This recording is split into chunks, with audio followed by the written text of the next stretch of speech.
Informasi lain, Saudara, Provinsi Aceh selama ini dikenal dengan sebutan Serambi Mekah. Namun pasca bencana tsunami yang hebat, Bumi Rencong ini belakangan termasyhur dengan sebutan Negeri Seribu Warung Kopi. Iya, bila Anda berkunjung ke Aceh tidak akan sulit untuk mencari warung kopi karena tersebar hampir di setiap wilayah, bahkan dengan jarak yang berdekatan.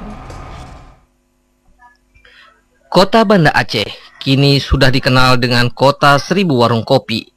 Sebutan Kota Seribu Warung Kopi dilatar belakangi dengan terus meningkatnya jumlah warung kopi yang menyajikan kopi khas Aceh. Kopi Aceh yang disajikan umumnya berjenis Arabica, yang merupakan komoditas unggulan Aceh. Yang menarik dari kopi Aceh ini adalah dalam proses pembuatannya yang dilakukan dengan cara disaring terlebih dahulu ketika air masih mendidih. Kopi Aceh umumnya dibuat tidak terlalu manis, karena biasanya ketika meminumnya ditemani makanan kue-kue khas Aceh yang rasanya manis.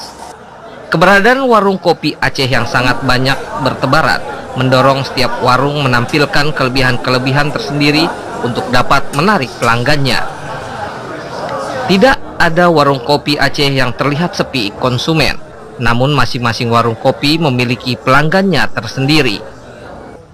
Warung kopi Cek Mi misalnya, yang menyediakan fasilitas wifi dan juga televisi layar lebar, sehingga banyak kalangan muda yang datang menikmati kopi sekaligus memanfaatkan fasilitas yang ada.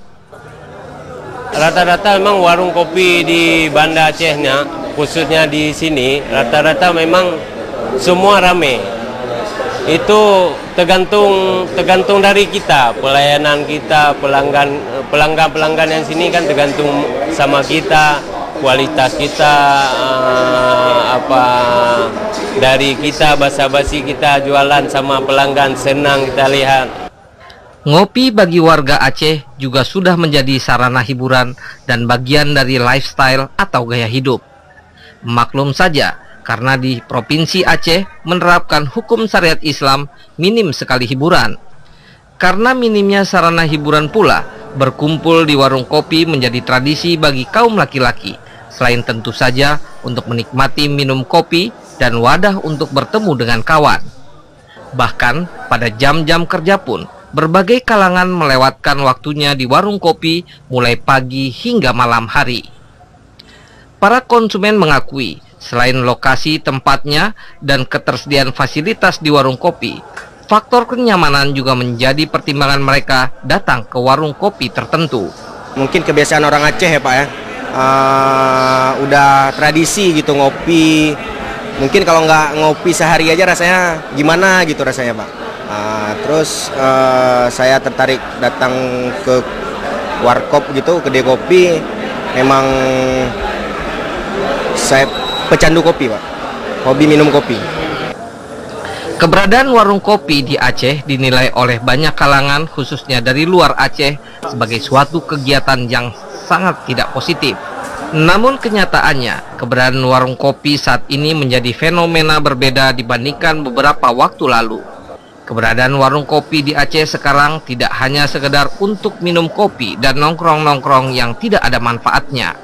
Warung kopi telah berkembang fungsinya menjadi lebih luas, seperti fungsi sosial, kumpul-kumpul dengan sahabat dan keluarga untuk silaturahmi, hingga ke fungsi ekonomi dan politik. Ketika masa-masa dulu warung kopi itu hanya diminati oleh orang tua saja, sekarang anak muda, tongkrongan ini mereka menganggap sebuah solusi untuk tidak kemana-mana, jadi hiburan juga di sini gitu kan. Selain hiburan, mereka mendapatkan ada edukasi lah terhadap teman-temannya gitu, sehingga ini hal yang paling bagus sekarang ini saya pikir.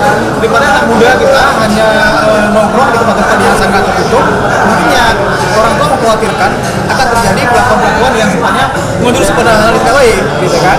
Tapi sekarang dengan warung kopi yang terbuka seperti ini, anak muda mengambil solusi bahwa di sini semua mereka berkumpul. Pasca tsunami, memang banyak perubahan yang terjadi di Aceh.